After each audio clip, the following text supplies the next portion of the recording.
Dios les bendiga. Vamos a intentar hablar un poco de lo que es la ley. Digo intentar porque solo quiero enfocarme que la ley del Señor pues se resume en el amor. Más en esto es lo que quiero que comprendamos en el amor de Dios, donde la ley puede llegar.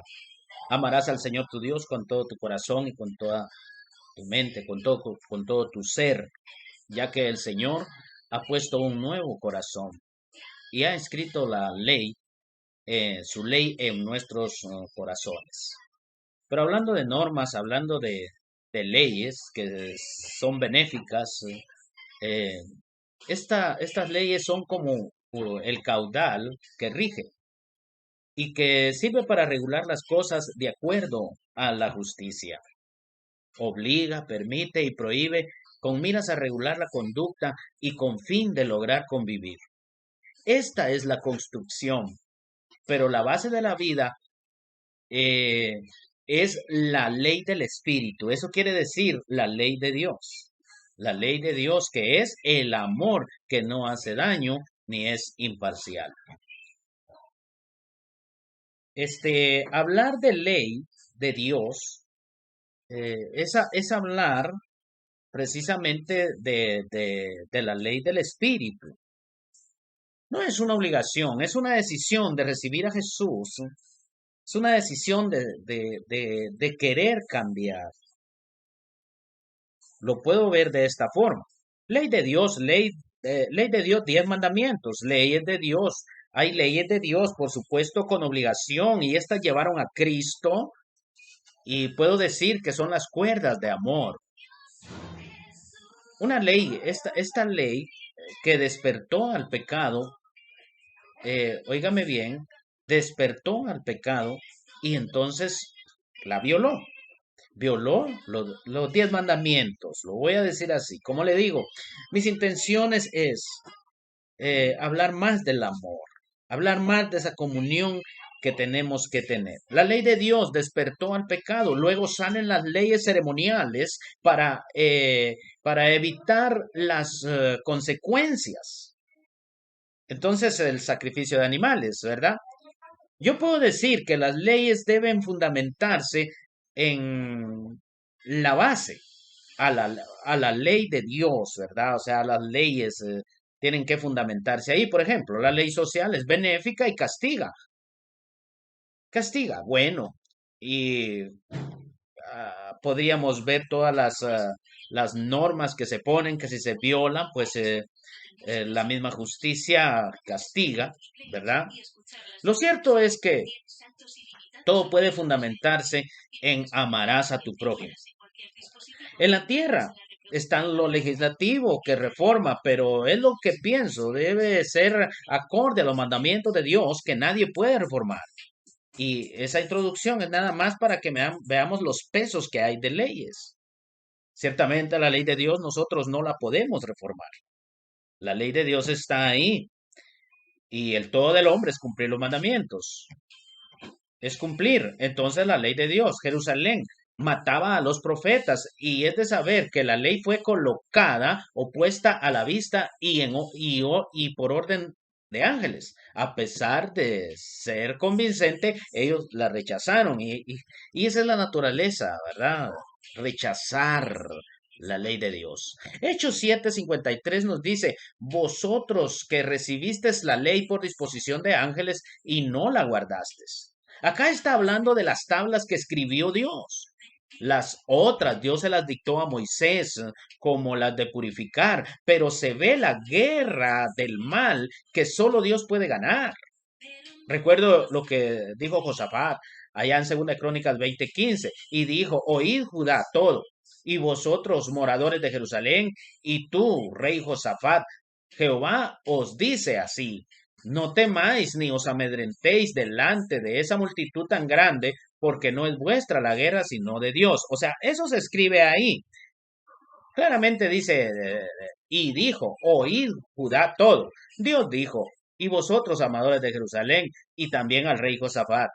El Señor les dice esto, no teman pues la guerra, eh, esa guerra.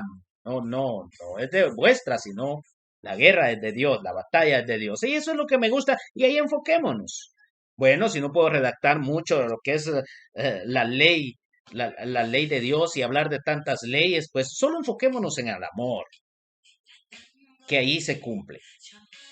Nuestra batalla está en cumplir los mandamientos y ahí no estamos equivocados. Para el hombre caído es imposible, pero posible para el que está restaurado porque se arrepintió de no haberlos cumplido. Y ahí es lo que me gusta de todo. Uno se arrepiente de no poder cumplir. El que teme guarda los mandamientos y Dios acampa a su alrededor. Ay del que les haga daño entonces, pero el todo del hombre es cumplir los mandamientos. Ellos conocían la ley, pero no la cumplían. Y uno de los problemas es ese.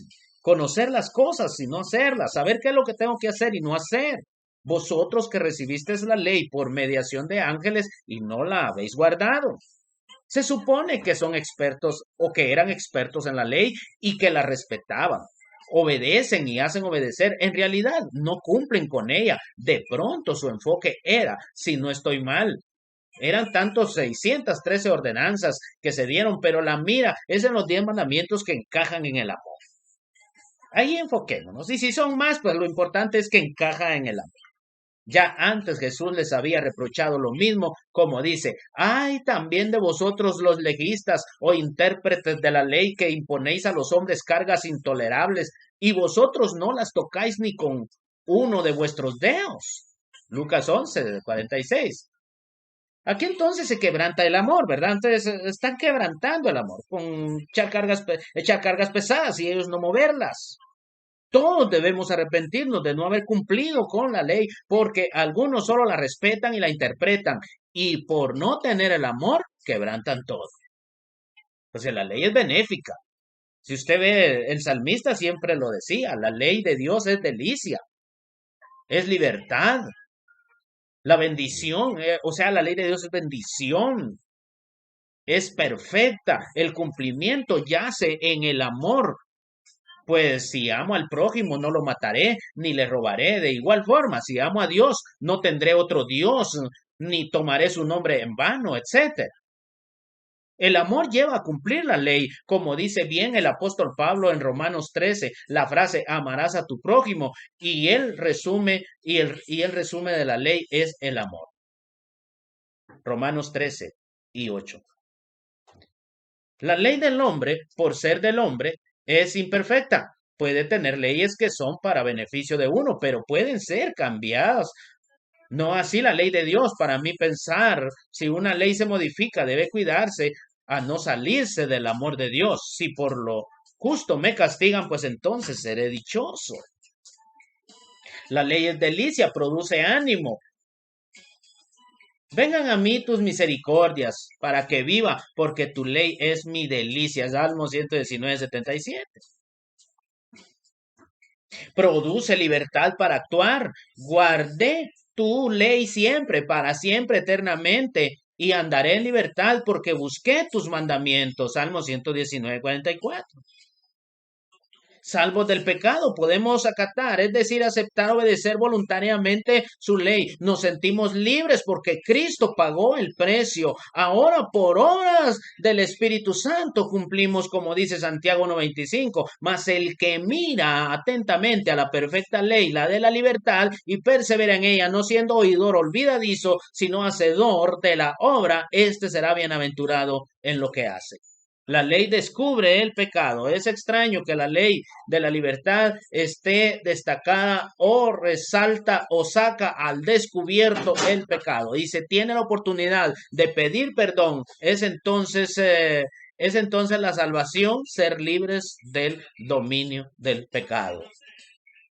Bueno, la ley de la libertad resalta y saca al descubierto al pecado. Nos podemos arrepentir porque sabemos que somos pecadores. Somos libres y conocemos lo que es malo. Se puede hacer si quiere, pero dice Primera de Pedro 2, verso 16, como libres, pero no como los que tienen la libertad como pretexto para hacer lo malo, sino como siervos de Dios. Hacer lo malo significa volver a esclavizarse. Ahora que soy libre, puedo vivir como Dios lo propuso. La fe en Jesús es hacer conforme a sus mandamientos. Entiendo, soy perdonado por misericordia. No me gano el perdón por perdonar a otro, pero no me puedo negar a perdonar cuando he sido perdonado. Amarás a tu prójimo. No queda en esas palabras solo en conocerlas. Esas palabras hoy me llevan a la actuación. ¿Qué es andar en la ley de la libertad? Si amo a mi prójimo, no le robaré, ni lo mataré. Y si amo a Dios, no serviré a otro Dios, mucho menos le adoraré. También no tomaré su nombre en vano. Cuando se habla de libertad, quiere decir que si quiero puedo robarle o hacer lo contrario. Y eso es volverse a esclavizar. Si quiero puedo hacer el mal. Ahora sabemos que el peso de la ley cae en aquel que desobedece. Pero sabemos que la ley es buena si uno la usa legítimamente, conociendo esto, que la ley no fue dada para el justo, sino para los transgresores y desobedientes, para los impíos, pecadores, para los irreverentes, profanos, para los parricidas y matricidas, para los homicidas, para los fornicarios, para los sodomitas, para los secuestradores, para los mentirosos y perjuros, y para cuanto se oponga a la sana doctrina. O sea, ese es el peso que cae, ¿verdad? Sobre todos aquellos que violan. Los mandamientos comienzan en el Edén como la norma de vida. Hombre y mujer los hizo Dios y les dijo lo que tenían que hacer. Entonces Levítico 18:22 dice, no te echarás con varón como con mujer, porque eso es abominación. Estas cosas ya son abominables, no es un simple hecho de desobediencia al mandamiento.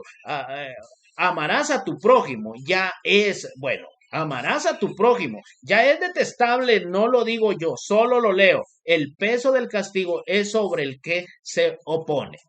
Óigame bien, no es el simple hecho de la desobediencia al mandamiento, amarás a tu prójimo, sino que ya esas cosas te echarás con varón es ya una abominación. Ya es una abominación. Trato de explicar esto, a veces enreda la palabra, pero dice ahí estas cosas ya son abominables. O sea que no es el simple hecho de la desobediencia al mandamiento, amarás a tu prójimo, porque ya hacer eso contrario, esa inmoralidad, eso ya es detestable. El asunto es que la prisión de la iniquidad es el pecado hasta convertirse en inicuo. El punto es que sin Cristo se es esclavo de la iniquidad que florece en pecado para dar la muerte, no solo física, sino espiritual o completamente separado de Dios. Ley en los miembros. Bueno, prohibido pasar. Hay perros rabiosos ahí. Si pasa, lo van a morder. No tiene a quien culpar. De seguro el pecado lo quiere matar y lo empuja. A mí me guardó el Señor de muchos.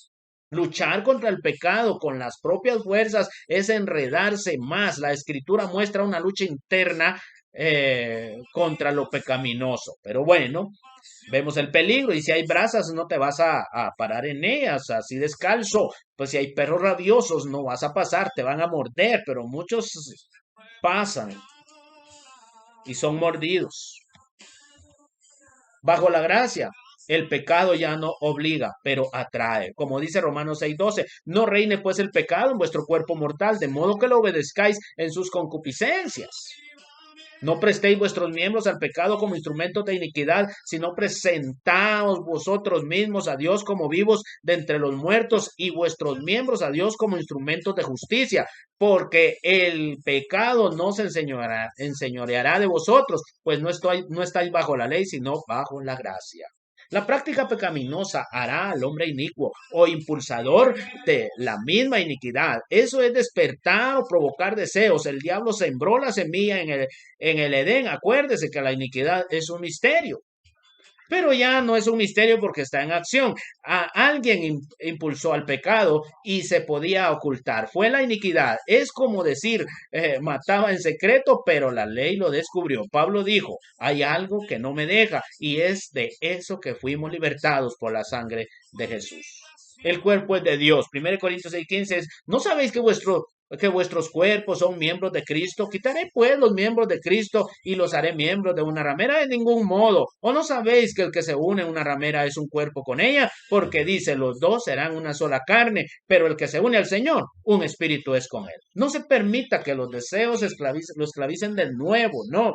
La forma de cuidar el santo templo es apartarse de todo lo que desagrada a Dios. No tener dioses ajenos, no matar, no hurtar, no codiciar, etcétera, para no caer en la inmoralidad. Si decide recibir el Espíritu fue porque le convencieron o nos convencieron que no podíamos y conocimos la esclavitud del pecado, que no nos dejaba cumplir la ley de Dios. Ahora tengo conciencia. Si el acto es malo, pues no lo voy a hacer, ¿verdad? Así es que este es el mensaje para